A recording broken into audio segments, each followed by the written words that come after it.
Hi, my name's Brad Mickley. I'm one of the project maintainers of KitOps and the CEO of Jozu. Today we're going to be talking about KitOps, which is an OCI-based packaging system designed specifically for AI/ML models. The problem that we were really trying to solve with KitOps was the artifacts themselves for an AI/ML project are quite scattered. And so reproducing that project in its entirety outside of, let's say, a Jupyter notebook, if it was developed in it, can become a bit challenging. This adds delays and risks the more teams and individuals need to be involved.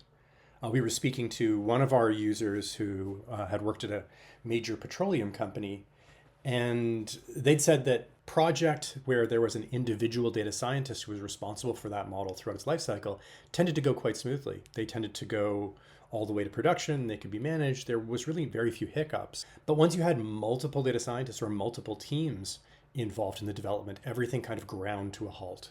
And typically they saw months of delays, and frequently those prototypes never actually made it to production. So this really doesn't point to a technical issue with the development of models. This points to an organizational handoff issue between teams, and that is exactly what KitOps wants to solve. Now, this is especially important now because, of course, 5 years ago, executives really had very little visibility into what data science teams did. But now you do have that. You've got executives who are asking questions like, is it ready yet? When is it going to be ready? Like children in the back of a car going on a road trip. Are we there yet? And they're asking, are we compliant? Is it safe for users? Now, the data scientists are in probably the best position because they work with these models day in, day out. So the fact that you've got some pieces in a Jupyter notebook and other pieces in an experiment tracker like Kubeflow or MLflow or weights and biases, and others in DVC and some in Git and wikis and S3, they know where all those things are because they're touching these assets multiple times every day. And so it just becomes habit. But that to them then says, hey, this is ready. I can run this on my machine and therefore it's ready for production. I was speaking to a gentleman who runs engineering for one of the big hedge funds in New York City. And he said that a data scientist had come to him and said, my model is ready for production. I just need a virtual desktop with 300 gigs of RAM. And of course, the response was, well, that's not really the right way. That's not actually ready for production. And that's pretty common. The teams that tend to get the pinch are those DevOps and SRE teams. They're often a little bit understaffed anyway. And they're not necessarily AI/ML experts, nor really should they have to be. We've spent the last 20 years running applications that the DevOps and SRE teams didn't necessarily understand deeply, but they were able to deploy them and manage them and diagnose them because of the tooling they had around those. When you say to a DevOps and SRE, hey, it works on my machine, it's ready for production, they're basically going to say some form of, I've seen this movie before and I don't like the way it ends. And this is really mirrored even by folks in data science to some degree. Speaking to a director of data science at one of the global logistics companies, he said, currently we have an end-to-end MLOps solution. They use weights and biases from what I remember, but it lacks data versioning tied to model versioning and configuration. So those three parts, which are so critical to making an AI project reproducible, are really separate. They're handled in different places, often by different teams. There's usually a different data team than a model team, than the deployment team. And that makes it difficult for us to deploy and track AI projects. And difficult to deploy and track are not words you want to hear when you're an executive asking, where are things? Are they safe? Are they ready? So KitOps is all about centralizing those project assets, not changing the way the individual development teams interact with them, because that works. We talked about that. Jupyter notebooks work. Experiment trackers work. Git is a great place to keep code. Don't change it.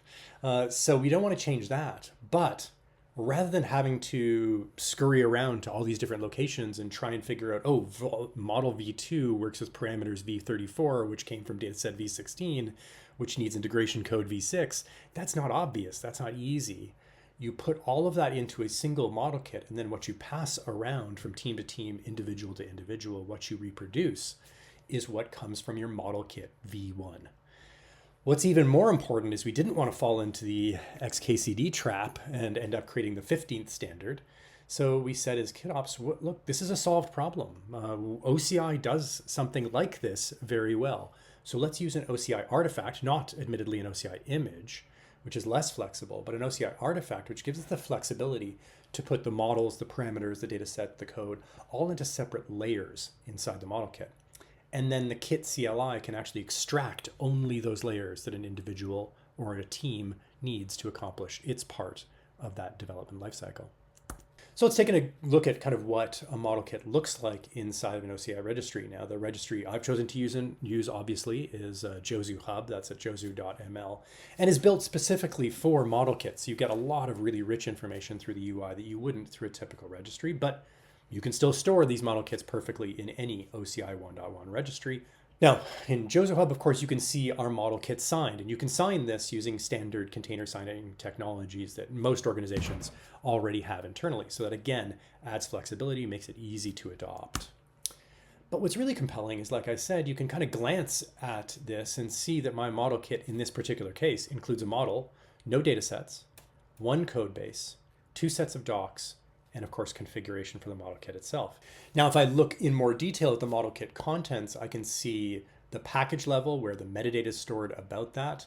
That can include any key value pairing, JSON, YAML, whatever you want. I have a model section, which includes whether it is a single model or whether there are model parts, for example, because I'm doing a LoRa adapter, as in this case, or RAG maybe. The serialization in this case is a GGUF serialized model. And in the data sets section, I can see what data sets I have. In this case, it's training data in a TXT format. Flipping over to the deploy tab, this is even more interesting, I think, and powerful, is that by using an OCI artifact, it's relatively easy for us to convert this into a runnable container. It's not a runnable container itself. Of course, it needs to be turned into an OCI image, but that's fairly trivial.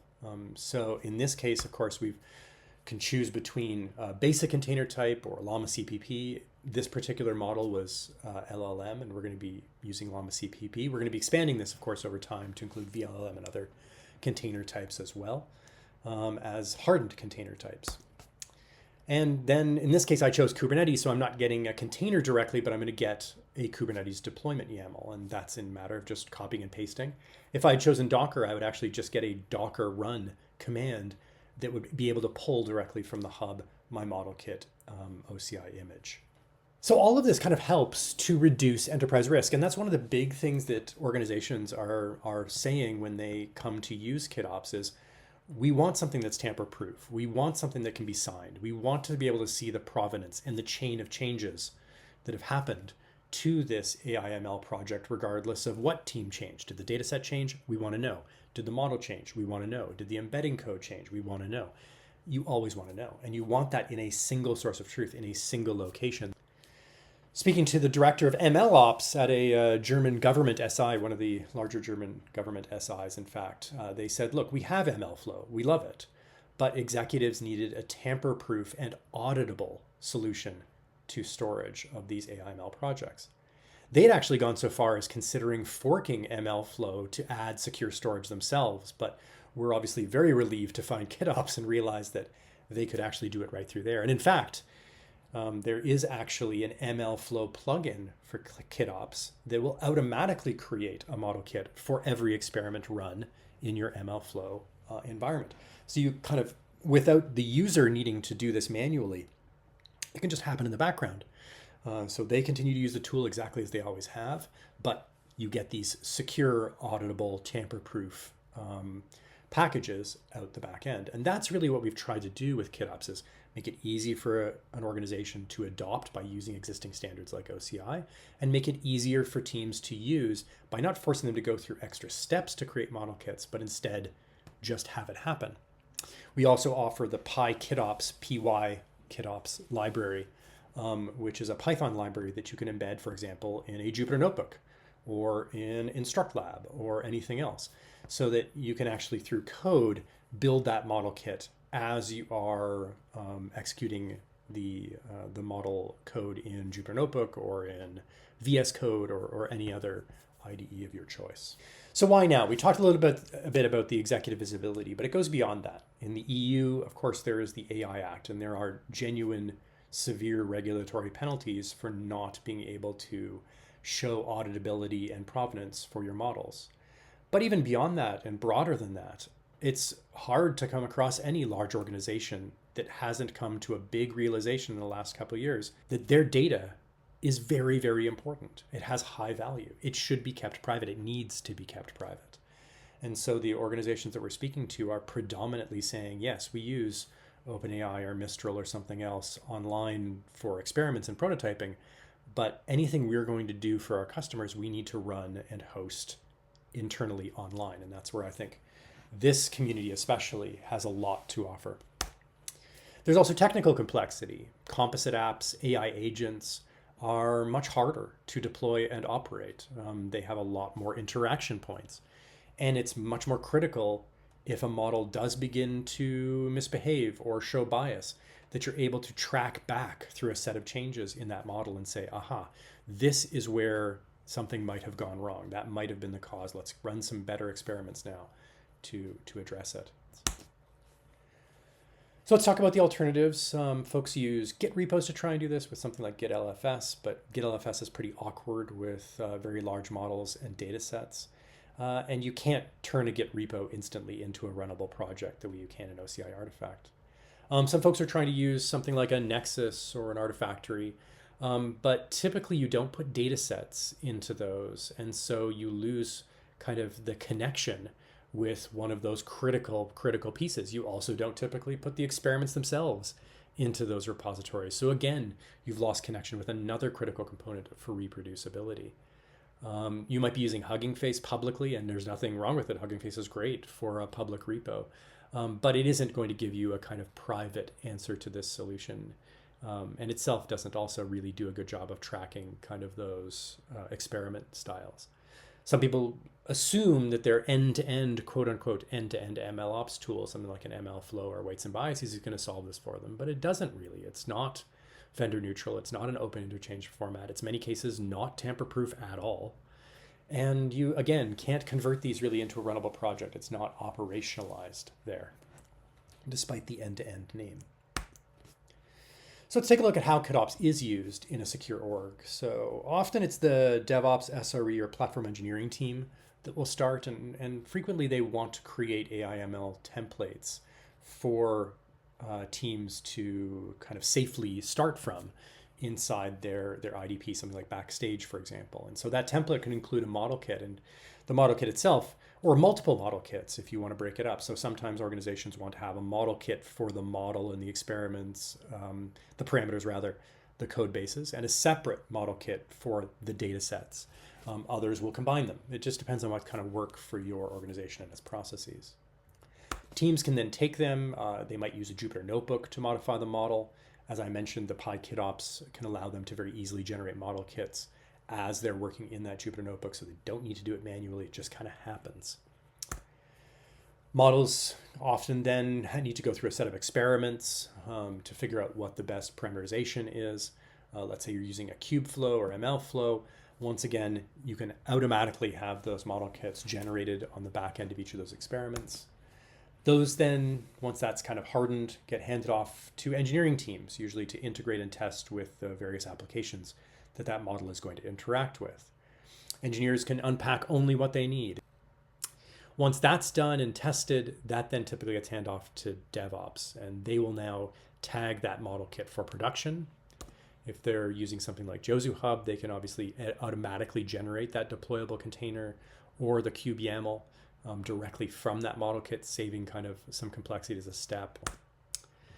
And then inevitably it comes time to replace a model, and so the model kit gets retagged, typically as retired, to avoid any confusion in the future. It allows people also then to look at the history of kind of how that model kit has moved through the lifecycle process.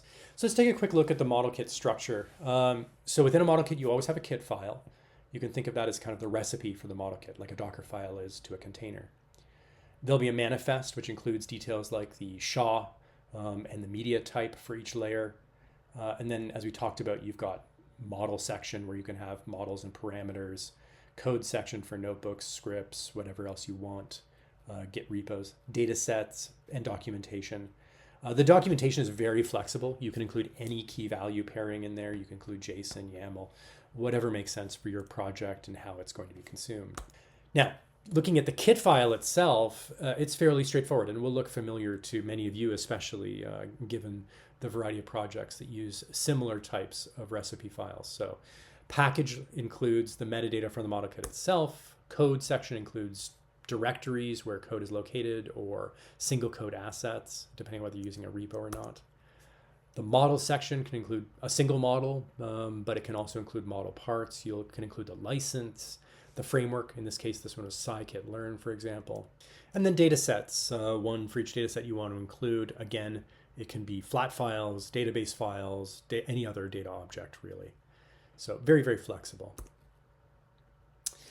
Because of the flexibility of the model kits, because they're able to be used with existing OCI registries, because they can be easily converted into a running image, we've really seen take up of KitOps accelerating rapidly.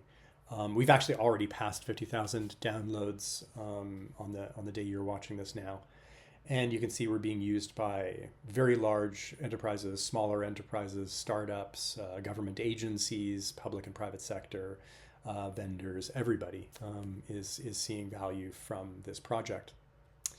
One of the DevOps leads at one of our users has said, we see KitOps as the gate between development and production. Now, this is within a government organization. And so for them, controlling and securing that transition from development to production is critical. Now, a data scientist with one of the leading virtual workout providers said the development process used to be a struggle between devs and data scientists, but KitOps creates a middle ground for them, something that the devs can contribute to, the data science can contribute to, that they can pass off and hand off between them. And that brings everybody together. Now, KitOps has been seeing consistent releases and improvements. In Q1, we released CI/CD actions for GitHub Actions, Dagger, OpenShift, pipelines, a number of different sources. KitDev allowed you to start an LLM kit directly from a ModelKit locally, so you didn't need to worry about having other infrastructure on your machine. Q2, we doubled the speed of ModelKit packing, added model parts to support LoRa and RAG, and optimized local storage. Q3, we added resumable downloads because especially for LLMs, some of these ModelKit kits can get very large. And also to deal with that size, we added unpack with filter option.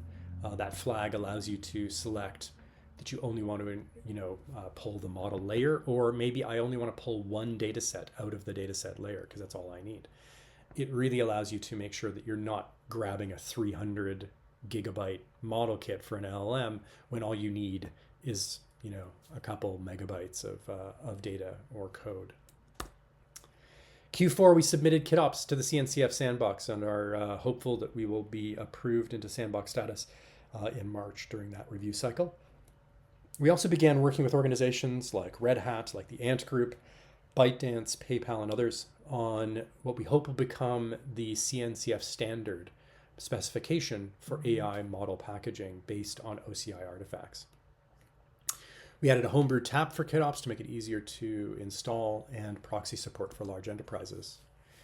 And in Q1, just in the last couple months, we've added the ability to do a kit import command, which actually auto-generates a model kit from any Hugging Face repo by just dropping in the Hugging Face URL. Nice and simple. Or you can auto-generate the model kit from any directory. It just kind of helps people who are less comfortable with hand editing kit files to get started with model kits super easy, super quickly.